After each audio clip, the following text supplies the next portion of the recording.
Oh, that's a, a little bit complicated story maybe, but so the idea came from my previous experience. So I had a previous company, and we came across a problem of people who had some issues with allergies and asthma and didn't have the solution. And we looked into it, like, can we do something about it? But we didn't give it a thought.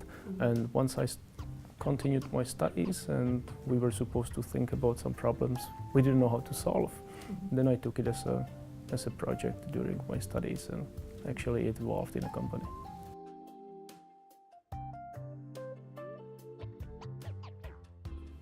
Well, when you make a positive impact, when you see that you change something for better, in our case, since we help with making the buildings and indoor environments better, and we spend most of the time indoors, it's the impact that we make it better for everyone, and either healthier or at least comfortable.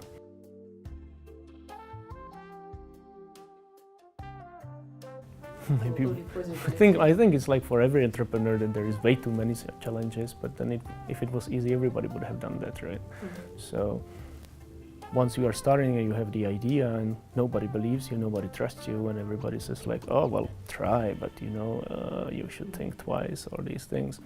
So that's the beginning, but then the second step is like, okay, I'm gonna try, right? Where do I get the resources? Where do I get the support? How do I know what to do next? So that's a challenge every day. Every day is a challenge.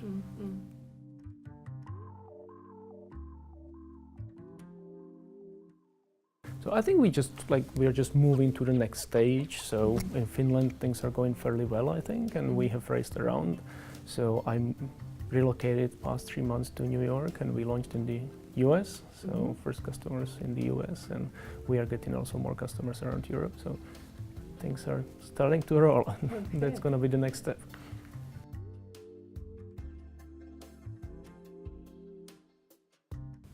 I think that every stage as we were developing, we got some support. Either it was through someone advising us, and it was, since we started at the university, there were people who could connect us either to some professionals or help us to direct us or navigate us.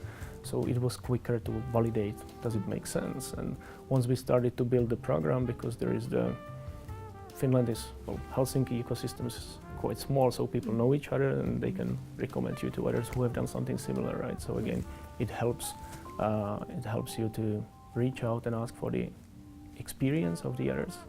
And that's what I like about Finland or Nordic, is people share, they don't kind of close themselves, and they're willing to help. So that was good. And on the public funding side, so initially we have received, I think, something from Ely-keskus in the very beginning when we were working. It was basically just an idea. I think it was some basic salary subsidy. And then later on, once it looked like that the product works and it looks promising, we have received grants and loans from Tekes.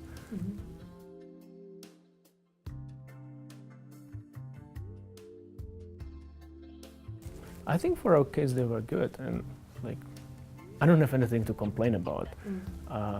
I can compare it to the Czech Republic, where I come from, and I had my previous company there, where there is not much of ecosystem, or when I left from there was not much of ecosystem, and there was no public funding, and private funding is also just emerging.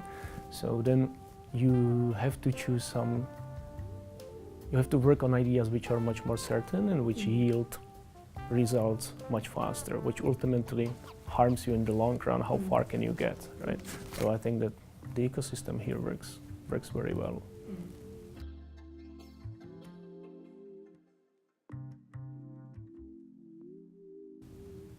There's maybe too many options, so you have to choose, and you are thinking like, okay, should I take a startup loan, or should I take a startup salary, or should I take some EU subsidy? And each of them has different terms and for different purpose and different application, and you're just like, I just need one little thing and move on, right? So navigating through that, if we didn't see the other entrepreneurs, what they did, or that wasn't there some kind of path I just taken, it would be difficult to choose from those. And I think maybe what is more of a too much is like it's nice people want to help and advise, but then you always have to think critically of the advice, because every advice is determined someone else's the experience, right? And the experience might not be or might be relevant. So it was very nice that everybody wanted to help, but it's not always. It can get overwhelming, and it's tricky to choose what is the right advice. So.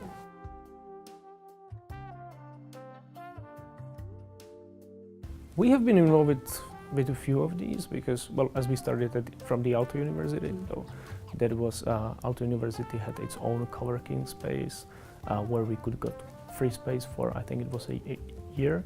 So initially we got that. In between we got to the Startup Accelerator, Summer of Startups, and the Startup Sauna. So we did it during the summer of the first year. And after that, there's this European Incubators, Accelerators, Research Centers, the EIT ICT Labs. So again, we got a free office, which was, I think, very useful. Because there were startups who were in the same stage and they were doing similar things, or not technologically, but anyways, they were the same stage. So we could help each other, recommend, and it was nice. Also, it was nice that they're, I don't know how selective they are, but they are somewhat selective. So you feel like that somebody is already saying like, this looks promising, and that helps a lot.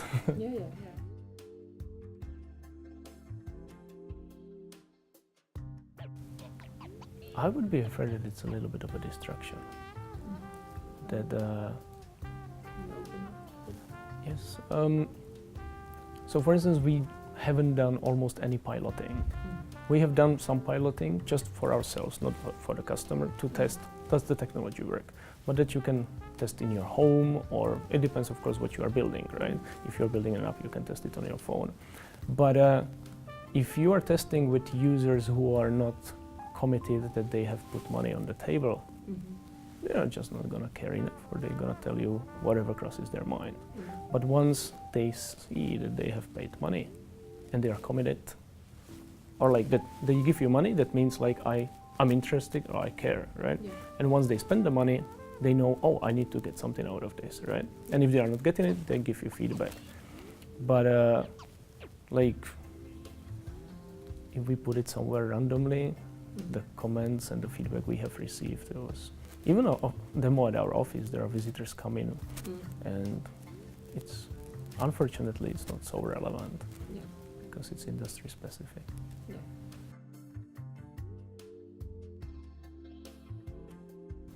Reach out to those who have been there already and ask even more questions than you are asking. But make sure that you don't take anything as a fact. Everything is just an advice, right? And I think that that was for us really important, like that we walked around, we asked a lot of questions, and then that was what I mentioned earlier. Then it becomes overwhelming, but you need to choose what applies and what not, right? And there is, even if the startup has one advisor, he doesn't have all the answers, right? So you need a big network of people who can give you a little bit, and it's your job as an entrepreneur to connect everyone and everything together to make something out of it. So reach out and ask.